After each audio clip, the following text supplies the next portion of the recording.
l'écoute d'Ardo Mali, il est 13h, c'est l'heure de votre journal de la mi-journée.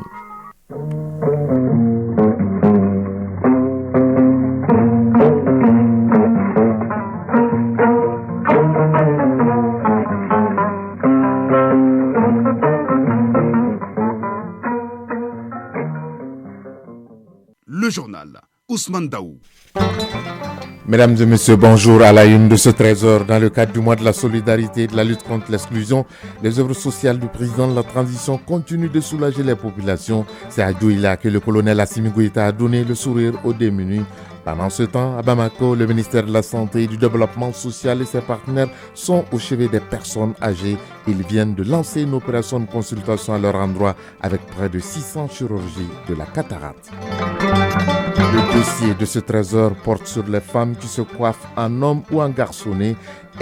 Pour elles, les raisons sont diverses. Ami Damele nous en dira un peu plus. Dans la chronique environnement, Aguibo Koulibaly nous parlera de la participation citoyenne dans la gestion des ordures à Bamako et à Kati, hors du Mali. En Guinée-Conakry, et l'ouverture du procès du massacre du 28 septembre 2009 avec la partie civile à la barre. Tandis qu'au Sénégal, les avocats de l'opposant Ousmane Sonko déposent des recours au nom de leurs clients pour l'élection présidentielle. En sport, coup d'envoi ce week-end du championnat national de football, saison 2023-2024 en Europe, place à la deuxième journée des poules de la Ligue des Champions. Le point de l'actualité sportive sera en fin de journal avec Daouda Koni. Voilà pour le sommaire, dans un instant, les détails. Tout d'abord, ce mercredi 4 octobre, la communauté musulmane du Mali célèbre la date anniversaire du baptême du prophète Mohammed, paix et salut sur lui. Les festivités seront marquées par des séances de prêche et de prières pour une paix durable au Mali. Prions tous pour le retour de la paix et du vivre ensemble dans notre pays. Ceci dit, dans le cadre du mois de la solidarité et de la lutte contre l'exclusion, la Fondation Orange Mali a organisé une caravane de consultation pour les personnes âgées. Elle prévoit de réaliser plus de 5000 consultations, 600 chirurgies de la cataracte. C'est le ministre de la Santé et du Développement social, le colonel Assaba Diallo Touré, qui a lancé les activités accompagné par la marraine nationale du mois de la solidarité, Touré Lobo Traoré, ancienne première dame du Mali, Soukouna Kamisoko. Les personnes de troisième âge méritent assistance et protection. C'est pourquoi la Fondation Orange Mali organise depuis quelques années, à leur intention, une caravane ophtalmologique de consultation et chirurgicale de la cataracte. À travers cette activité, elle contribue à l'amélioration de la santé des populations, particulièrement celle des personnes âgées. Koulibaly Hawa Diallo, administratrice générale de la Fondation Orange Mali. Cette année, la caravane ophtalmologique sera couplée à une caravane de consultation médicale pour les personnes du troisième âge en médecine générale, cardiologie, urologie et diabète. C'est là en soutien aux efforts du ministère de la Santé et du Développement social. Ces consultations vitales pour les personnes âgées couvriront les localités de Bamako, Tombouctou, Gao, Djema et Kati. La Fondation d'Orange Mali soutient cette caravane du troisième âge à hauteur de 43 millions de francs CFA. Cette année, la caravane prévoit de réaliser plus de 5000 consultations et 600 chirurgies de la cataracte.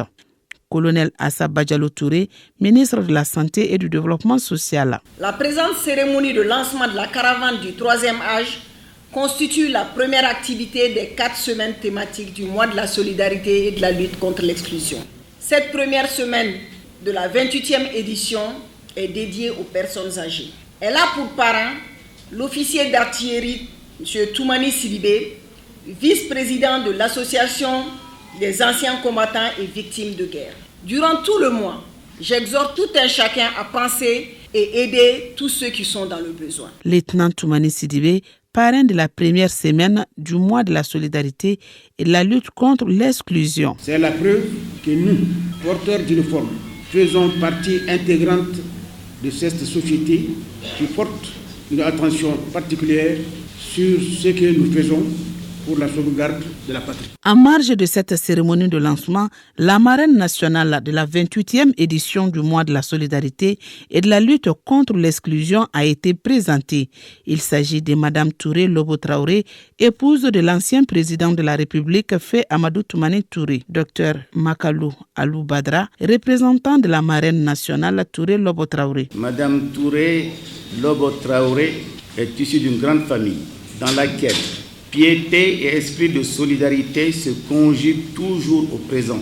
À la tête de la fondation, Madame Touré Lobo Traoré donnera la pleine mesure de ses capacités managériales, aidée en cela par toutes les valeurs de générosité, d'entraide, de compassion, de respect de l'autre. Le thème retenu pour cette 28e édition du mois de la solidarité et de la lutte contre l'exclusion est la solidarité au service de la paix, de la stabilité et du développement dans le Mali courant. Restons toujours dans le domaine de la solidarité, de l'humanitaire et direction du Ila où 100 kits alimentaires composés de vivres ont été remis aux populations démunies de la région. Cette remise rentre dans le cadre des œuvres sociales du président de la transition, le colonel Assimi Goïta. Envoyé spécial du Ila, Ibrahim Kaoukonati. 100 kits alimentaires pour 100 familles nécessiteuses de la région de Djoila. C'est l'œuvre du président de la transition, le colonel Assimi Goïta. Chaque kit est composé d'un sac de riz, d'un sac de mil, d'un carton de pâtes alimentaires et d'un bidon d'huile de 20 litres. Yacouba Mariko, maire de la commune de Djoila. Après des séries de donations, dont entre autres les systèmes d'adduction d'eau potable, des vivres, des motos tricycles pour handicapés, des ambulances et bientôt des infrastructures routières sur le tronçon Djoila, Massigui, Poalé, etc. Le président de la transition, chef de l'État, son Excellence colonel Assimi Goïta, vient très religieusement d'apporter le sourire aux populations démunies avec ses dons de sacs de riz et de mil en ces jours bénis du mois sacré de la solidarité. Ce geste vise à témoigner la solidarité du président de la transition en faveur des plus démunis de la région. Abdallah Faskoy, gouverneur de la région de Djoila. Cette activité s'inscrit également dans le cadre de l'organisation et la célébration de la 28e édition du mois de la solidarité et de la lutte contre l'exclusion, édition 2023. Et nos sincères remerciements à son Excellence le colonel Assimi Goïta, président de la transition, et l'ensemble de nos plus hautes autorités de notre pays. Ce don est destiné aux personnes âgées, aux handicapés et aux déplacés installés à Djoila. Andal Diko, bénéficiaire. Nos remerciements à Monsieur le Président de la Transition, le colonel Assimi Goïta. Que Dieu lui donne une longue vie, que Dieu lui donne une longue vie. Nous lui dirons merci, merci, merci. Agibou Assimi Dambélé, conseiller spécial du président de la transition. Nous sommes venus remettre à la population de Djoila des kits alimentaires. C'est pour un peu soulager les populations démunies, parce que par les temps qui courent et le mois de la solidarité, et le président voulait montrer sa solidarité envers tout le peuple malien et particulièrement les plus démunis. On essaie de faire le tour de tout le Mali, que tout le monde soit concerné, mais on va étape par étape. Aujourd'hui, c'est le tour de Djoila et demain, ça va être le tour d'une autre localité. Auparavant, la délégation avait rendu une visite aux notabilités et aux légitimités traditionnelles de la région de Djoila. C'était là le récit de notre envoyé spécial à Djoila, Ibrahim Kaoukonati. Place à présent à notre dossier du jour consacré à la coiffure. Mais ce dossier est dédié aux femmes qui se coiffent en homme et il n'est pas rare de voir ou de rencontrer certaines femmes coiffées en homme ou en garçonné. Si certaines le font par plaisir, d'autres le font pour des raisons de maladies liées aux cheveux, une situation qui prête très souvent à confusion sur l'identité de certaines femmes. Plus de détails, c'est avec Amine Dambili. Auparavant, coiffer une femme en homme était une des pires choses qu'on pouvait lui infliger. Aujourd'hui, par effet de mode ou choix esthétique, de plus en plus, certaines femmes affichent leur tête coiffée en homme. C'est le cas de Fatoumata Damele, étudiante. Pour elle, la beauté ne réside pas que dans la chevelure. Je n'aime pas me tresser, raison pour laquelle je me suis coiffée en homme. Cette coiffure me plaît, en plus c'est à la mode. Quand mes parents l'ont vue, ils étaient mécontents, mais c'était déjà trop tard. Quand je sors, les gens me regardent avec mépris, cela ne me dit rien, puisque chacun a sa manière de vivre. En revanche, d'autres femmes ou filles se coiffent en homme à cause des chutes de cheveux ou encore des maladies. Altine Sissé, ménagère. À cause de la chute de mes cheveux, mon mari et moi avons décidé de me coiffer en homme pour que je puisse avoir des cheveux longs. Ce n'est pas par plaisir que je suis coiffée de la sorte. Et quand je sors, je mets toujours un foulard sur la tête. Fatoumata Traoré, étudiante. Me coiffer en homme n'était pas mon souhait. Je souffre d'une maladie oculaire, raison pour laquelle mon médecin m'a demandé de me coiffer en homme. Et cela a beaucoup diminué la douleur au niveau de mes yeux. Dans le quartier, de nombreuses personnes m'apprécient avec cette nouvelle coiffure. Mohamed Diallo, coiffeur, reçoit beaucoup de femmes venues se coiffer en homme. Ici, les femmes et les hommes sont coiffés au même prix. J'ai déjà coiffé certaines femmes en homme. Beaucoup préfèrent des coiffures simples. Par contre, d'autres demandent des modèles comme Tchaï et Balotelli. Que tu sois homme ou femme, les tarifs sont les mêmes. Selon Amadou Traoré, sociologue, l'ampleur de cette pratique s'explique en partie par les soucis d'hygiène, de santé et d'esthétique. Le choix pour une femme de se coiffer en homme aussi a plusieurs raisons. Peut-être question de santé, comme une question d'hygiène, parce que l'entretien aussi de la tête parfois n'est pas aussi facile. Aussi, il y a des occupations. Mais bon, elles préfèrent les raser, s'écouter aussi. Mais il y a aussi des femmes qui ont un masculin en elles. Cela est différent de l'hermaphrodisme. Mais il y a de ces femmes qui sont de véritables femmes, mais ils ont un penchant masculin dans leurs habitudes, ce qui nous amène à dire que pour certains, c'est du plaisir. Donc chez nous, l'idéal social est répandu et que la femme doit se tresser à un certain niveau, même voiler sa tête. Et même les hommes qui se tressent aussi, ils sont mal vus. D'après les traditionalistes Nouhoum Sissé, les différents modèles de coiffure de la femme avaient une signification particulière et faisaient ressortir son identité socio-culturelle. Chez nous, au Mandé, on coiffait une femme en homme pour une raison précise et la personne qui le faisait était bien choisie. Cette pratique concernait uniquement les veuves. De nos jours, on voit de nombreuses femmes coiffées en homme, en référence à la culture étrangère. Pourtant, notre tradition l'interdit. Auparavant, on pouvait différencier une femme célibataire, fiancée ou mariée à travers la coiffure. Malheureusement, ce n'est plus le cas aujourd'hui.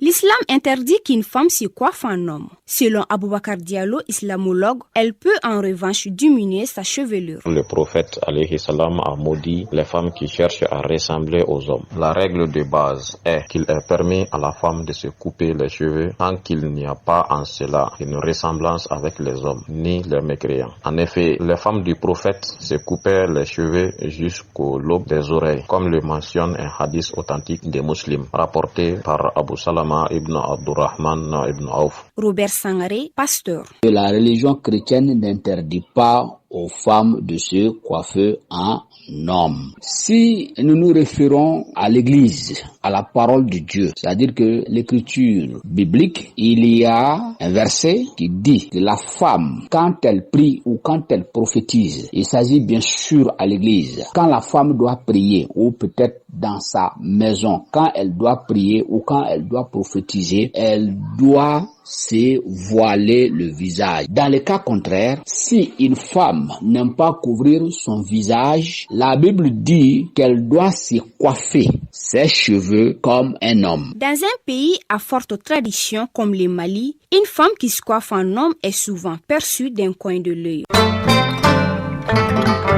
13h12, actualité hors du Mali, en Guinée-Conakry, réouverture hier du procès du massacre du 28 septembre 2009. Après 2 mois de suspension, les parties civiles étaient à la barre. Elles réclament réparation du tort qu'elles ont subi ou de leurs proches. Au Sénégal, les avocats de l'opposant Ousmane Sonko lancent une contre-offensive juridique. Après la Cour de justice de la CEDEAO, il y a 2 semaines, les avocats de l'opposant ont déposé 2 recours devant la Cour suprême sénégalaise et 1 devant le tribunal d'instance de Ziguinchor dans le sud du pays. Le premier recours fait suite au refus de la Direction générale des élections de remettre aux représentants d'Ousmane Sonko le formulaire qui permet de collecter les parrainages citoyens en vue de la présidentielle. Le deuxième recours a trait à la dissolution de son parti, le PASTEF. Au Nigeria, au moins 18 morts et 25 blessés. C'est le bilan d'une explosion dans une raffinerie illégale de pétrole dans le sud-est du pays. L'information a été donnée par le porte-parole du corps nigérien de défense et de sécurité civile de l'État des Rivers, Olefemu Ayodele. Il a annoncé que cet incendie est survenu dimanche dernier et que le bilan pourrait s'alourdir car des dizaines de personnes se trouvaient sur le site au moment de l'explosion. Au Rwanda, pendant 3 jours, le Conseil exécutif de l'Union africaine sur l'implémentation de l'agenda 2063 était réuni. L'objectif est de déterminer les priorités pour la planification de la deuxième décennie de cet agenda pour la période 2024-2033. À l'issue des travaux, le Conseil a décidé que la deuxième décennie de l'agenda 2063 sera celle de l'accélération, une décennie notamment tournée vers le panafricanisme. Prochaine étape pour le Conseil, c'est le comité ministériel de l'Union africaine sur l'agenda 2063 présidé par le Ghana qui va présenter un rapport préliminaire dans des réunions statutaires de l'organisation au mois de novembre 2023. Enfin, aux États-Unis, le président républicain de la Chambre américaine des représentants, Kevin McCarthy, a été destitué hier lors d'un vote historique au Congrès, victime de querelles fratricides au sein de son parti. Après un débat tendu entre conservateurs dans l'hémicycle, 216 élus ont voté pour le destituer, dont 8 républicains contre 210. Ce vote de destitution du président de la Chambre des représentants est une première dans l'histoire du Congrès américain.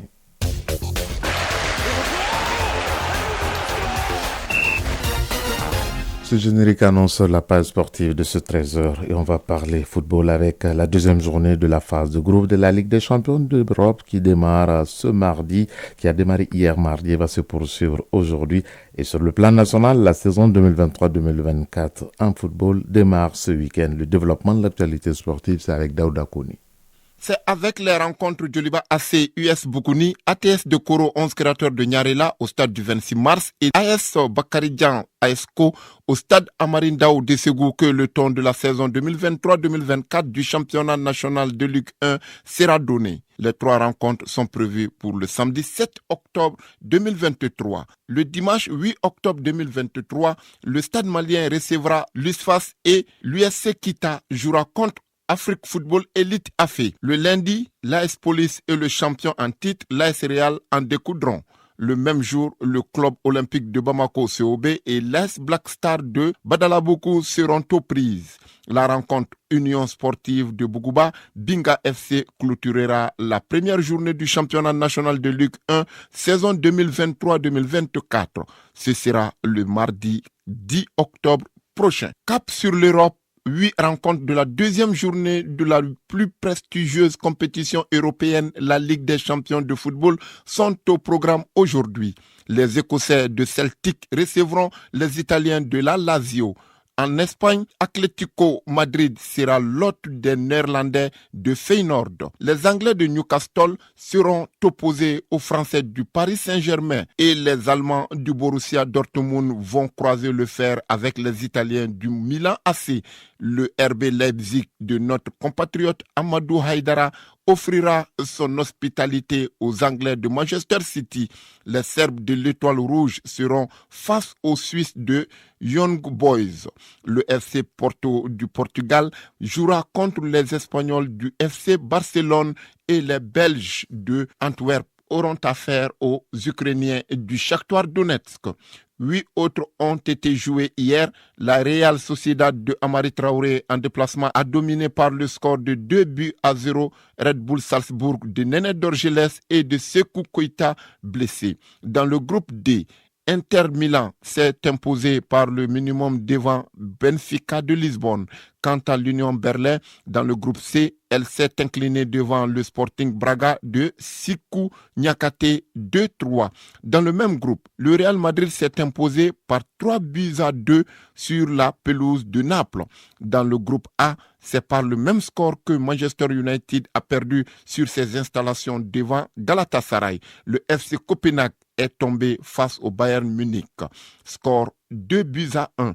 Dans le groupe B, Lens crée l'exploit en s'imposant devant Arsenal par le score de 2-1. Le PSV Eindhoven et FC Séville se sont quittés sur un nul de 2 buts partout. Chronique de l'environnement. Depuis un moment, les autorités de la transition ont engagé une lutte implacable contre l'insalubrité à Bamako et à Kati, et certains citoyens ont décidé d'aider les autorités de la transition dans cette lutte. Ainsi, Agibou Koulibaly, dans la chronique de l'environnement, nous parle de la participation citoyenne dans la gestion des ordures. Bamako, notre capitale, compte aujourd'hui plus de 4 millions d'habitants selon les données statistiques. Le district a beaucoup perdu de son lustre d'antan en raison de la dégradation de son environnement liée en partie à cette croissance démographique rapide. Cette démographie est accompagnée d'une prolifération sans précédent des ordures ménagères à travers les quartiers. C'est pourquoi l'implication des populations dans l'assainissement aux côtés de l'État est primordiale. Abdul Karim Djiré, commerçant au marché d'Abanani. Avant, c'était très sale. Ça commençait du Wonida vers l'artisanat. On pouvait faire une semaine de maladie à cause de ces déchets. Actuellement, l'endroit est devenu propre. Massamba Gayogo, vendeuse de mangue au marché d'Abanani. Il y avait trop d'ordures ici. Vendre ces marchandises était très difficile. Mais actuellement, c'est propre. Au niveau du marché d'Ibida à Bamako-Kouroua et du dépôt de transit de la voirie, c'est le même engouement pour le ramassage des ordures. Seriba Doumbia, marché d'Ibida, Bamako-Kouroua. On a pris l'initiative d'aider les autorités pour cet tas d'ordures qui empêchait les véhicules de circuler. On a pris l'initiative de prendre un gardien qui surveille les lieux pendant la nuit. Lamine Koulibaly, usager de la route. Nous qui sommes les citoyens, c'est nous qui bénéficierons d'abord de la propriété. Il faut que nous aidons le gouvernement pour qu'il puisse continuer à travailler afin d'amener la salubrité parce qu'une personne ne peut pas tout faire seule. Les villes qui sont propres que nous envions, ils ont travaillé pour arriver à ce niveau. Avec le dépôt diesel à Dar Salam et le mont Kilimandjaro de Lafiabougou, également débarrassés de leur tas d'immondices, c'est un ouf de soulagement. Famourou Diara, riverain dépôt diesel Dar Salam. Ozone avait commencé à les ramasser. Je demande au gouvernement d'aider la voirie pour qu'elle puisse accélérer le ramassage de ces ordures car l'odeur est insupportable. Bala Kantara Dambélé, président du collectif des familles riveraines des dépôts de Lafiabougou. Nous sommes vraiment contents à ce que ce dépôt soit évacué. Et c'est un problème qui date de très longtemps. Depuis 2009, nous sommes dans cette situation.